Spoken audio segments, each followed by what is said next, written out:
Hello viewers, আসসালামু আলাইকুম। Welcome back to my channel. কাছে কিংবা দূরে যে যেখান থেকে আমার ভিডিও দেখছেন সবাইকে জানাই স্বাগতম। মাটির নিচের আলু আমরা কম বেশি সবাই খুব পছন্দ করি। বিশেষ করে গরুর গোশত অথবা মুরগির গোশতের সাথে এর স্বাদ বহুগুণ বাড়িয়ে দেয়। আজ আপনাদের সাথে শেয়ার করতে যাচ্ছি কিভাবে মাটির নিচের আলু দিয়ে মুরগির মাংসের মজাদার রেসিপি তৈরি করা যায়, যা রুটি, গরম ভাত বা পরোটার সাথে পরিবেশন করা যায়। তাহলে চলুন রান্নার মূল প্রসেস শুরু করা যাক। এই পর্যায়ে নিয়ে নিয়েছি মুরগির মাংস। মুরগি কেটে ধুয়ে ভালোভাবে প্রসেস করে নিয়েছি। এখানে আমি দেশি মুরগি ব্যবহার করছি। এখন নিয়ে নিয়েছি মাটির নিচের আলু। এখানে আমি আলু কিউব কিউব করে কেটে নিয়েছি। যেহেতু মাটির নিচের আলু কিছুটা পিচ্ছিল হয়ে থাকে, তাই কুসুম গরম পানি দিয়ে কয়েকবার ভালোভাবে ধুয়ে নিব। আপনারা চাইলে গরম পানিতে আলু ভাপও দিতে পারেন। চুলায় পাত্র বসিয়ে দিয়ে দিব পর্যাপ্ত পরিমাণ সয়াবিন তেল। তেল কিছুটা গরম হয়ে আসলে এই পর্যায়ে দিয়ে দিব পেঁয়াজ কুচি। এখানে আমি 3টি মাঝারি সাইজের পেঁয়াজ কুচি করে নিয়েছি।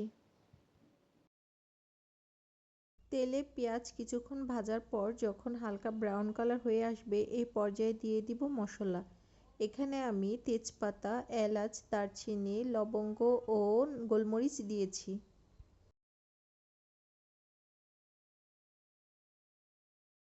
মশলা তেলে কিছুক্ষণ ভাজার পর যখন সুন্দর একটি অ্যারোমা বের হবে এ পর্যায়ে দিয়ে দিব সামান্য পরিমাণ পানি। এই পর্যায়ে অ্যাড করে দিব 1 টেবিল চামচ আদা বাটা, 1 টেবিল চামচ মরিচ বাটা, 1 টেবিল চামচ জিরা ও ধনিয়া বাটা, সাথে অ্যাড করে দিব হাফ চামচ গরম মশলা বাটা। তেলের সাথে মশলা ভালোভাবে ভুনে নিব। কিছুক্ষণ ভুনার পর যখন সুন্দর একটি অ্যারোমা বের হবে এ পর্যায়ে দিয়ে দিব 1 টেবিল চামচ হলুদের গুঁড়া, দিয়ে দিব পরিমাণ মতো লবণ। তেলের সাথে সব মশলা একসাথে ভুনে নেওয়ার পর যখন মশলা থেকে তেল আলাদা হয়ে যাবে এই পর্যায়ে দিয়ে দিব মুরগির মাংস। মাংসের গায়ে মশলা ভালোভাবে মিশিয়ে নিব। যেহেতু দেশি মুরগি সিদ্ধ হতে বেশ কিছুটা সময় নেয়, তাই সময় নিয়ে ভালোভাবে কষিয়ে নিব। আর কিছুক্ষণ পর পর নেড়ে দিতে হবে যাতে করে নিচে লেগে না আসে। কিছু সময়ের জন্য ঢাকনা দিয়ে রাখবো আর অফ ক্যামেরায় কিছুক্ষণ পর পর নেড়ে দিব। এ পর্যায়ে চুলা মাঝারি আঁচে রাখবো এবং বেশ কিছুক্ষণের জন্য আবারও ঢেকে দিব।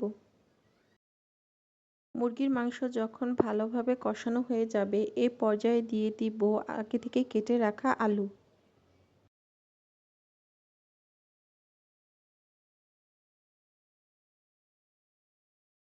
আলুও কিছু সময়ের জন্য কষিয়ে নেব।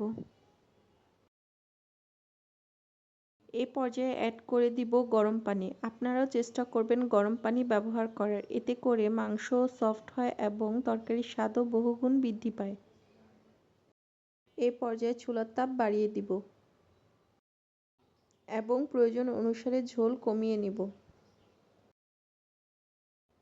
যখন তরকারির ঝোল কমে আসবে এ পর্যায়ে দিয়ে দিব ভাজা জিরা ও ধনিয়ার গুঁড়া।